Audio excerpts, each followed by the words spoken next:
हाय मित्रों, नमस्कार। मैं आपका दोस्त अमलेश कुमार आपसे एक बहुत बड़ी खबर के साथ अपने YouTube चैनल न्यूज रिपोर्टिंग के मार्फत से रूबरू हो चुका हूं। मैं इस बड़ी खबर पे विस्तारपूर्वक चर्चा करूंगा।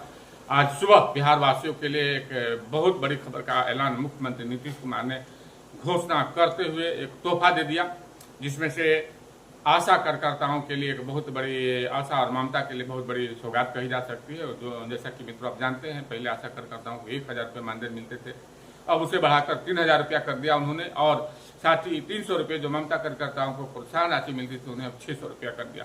तो ये बिल्कुल ये दोनों घोषणाओं में बिल्कुल डबल से अधिक, दोगुने से अधिक जो है ये एक प्रोत्साहन राशि की घोषणा मुख्यमंत्री ने कर सबको चौंका दिया।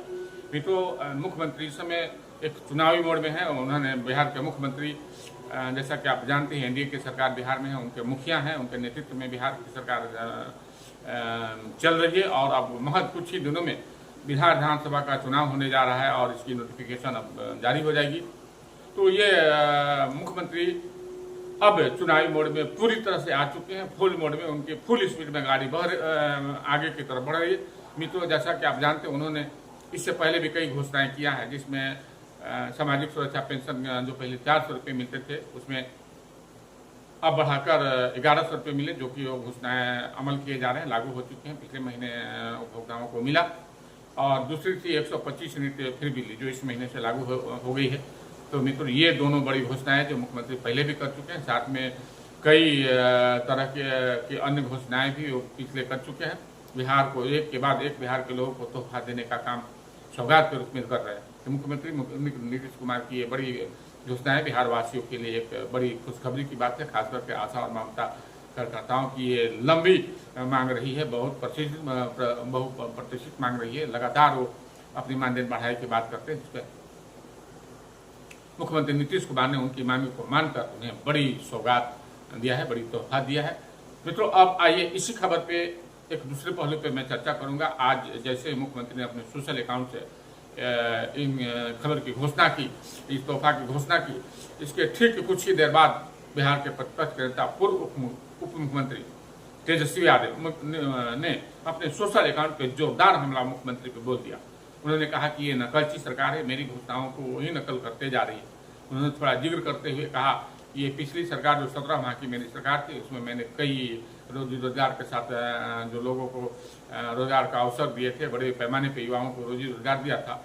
उसके साथ ही ये जो सामाजिक सुरक्षा पेंशन की योजना थी, इसको मैं बढ़ाने ही जा रहा था। साथ में आशा ममता कार्यकर्ताओं की जो मांग थी, उनकी मानदेय और प्रोत्साहन राशि को बढ़ाने का, उसको भी मैं बढ़ाने जा रहा था। तब तक इन्होंने जैसे ही ये हुआ, मुख्यमंत्री जी पलटी मार दी। वो अपने आदतन, उन्होंने इसमें आदतन का जिक्र किया, तो मुख्यमंत्री की आदतन जो है पलटी मारने की है और इस पे किए। तो वो लगातार जो है जोरदार हमले तेजस्वी यादव ने मुख्यमंत्री नीतीश पे बोलने का काम जारी रखे हुए हैं। जैसा आप मित्रों जानते हैं, बिहार विधानसभा चुनाव की अब सभी पार्टियां जोर शोर से तैयारी कर रही है। अब आखिरी चरण है, तो कुछ ही दिनों में इसकी नोटिफिकेशन जारी कर देगी और बिहार विधानसभा के चुनाव की बिगुल जो पूरी तरह से फूंक जाएगी और इसकी रणनीति में सभी पार्टियां मैदान में कूद पड़ेंगी। तो मित्रों, ये खबर पे मैंने आपको विस्तारपूर्वक बताया और ये बिहार वासियों के लिए निश्चित रूप से एक तोहफा है। जैसे भी हो, ये जैसा कि आप जानते हैं मित्रों, ये सरकार की आखिरी वेला है। कुछ ही महीनों की अब रह गई सरकार। आने वाले विधानसभा चुनाव के बाद अब वो भविष्य के घर में है। आगे कौन से गठबंधन चुनाव जीतेगी, कौन से बिहार के मुख्यमंत्री होंगे, किसके सिर पे ताज बनेगा, ये आने वाला वक्त ही बताएगा। लेकिन ये जो चर्चाओं का दौर चल रहा है, ये बिहार वासियों के लिए एक सुखद खबर के रूप में है। बिहार वासियों के लिए एक निरंतर जो है राज्य सरकार द्वारा, एनडीए की सरकार द्वारा, मुख्यमंत्री नीतीश कुमार द्वारा एक के बाद एक तोहफा देना भी एक अपने आप में सुखद खबर मानी जा सकती है। बिहार को लोगों को एक सौगात मिल रही है, ये अच्छी बात है। और आने वाले सरकार भी बिहार वासियों के लिए कई घोषणाएं करेगी। जैसे तेजस्वी यादव रोजी रोजगार की बात के साथ साथ बड़े पैमाने पर युवाओं के रोजगार की बात करते हैं। उधर जनसुराज भी बिगुल फूंक रही है। जनसुराज भी बिहार में पलायन को रोकने की बात करती है, विकास की बात करती है। तो वो भी हो सकता है, अगर जिसकी भी सरकार बने, वो बिहार वासियों के लिए फायदा ही होगा, क्योंकि अब विकास की बात होने लगी है बिहार में।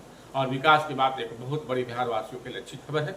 क्योंकि जैसे बिहार की सभी विपक्षी पार्टी हो या एनडीए की सरकार हो, महागठबंधन की सरकार हो, सब एक ही बात, एक ही सुर की बात कर रहे हैं। बिहार के पलायन रोकना, युवाओं को रोजगार देना, इनमें बिहार के कर्मियों को एक से एक जो है प्रोत्साहन बढ़ाना। तो ये अपने आप में बिहारवासियों के लिए बड़ी खबर है। तो आज इतना ही इस खबर पे। अगले खबर के लिए मैं हाजिर होऊंगा। तब तक के लिए नमस्कार। आपका दोस्त अमित कुमार आपसे विदा लेता हूँ।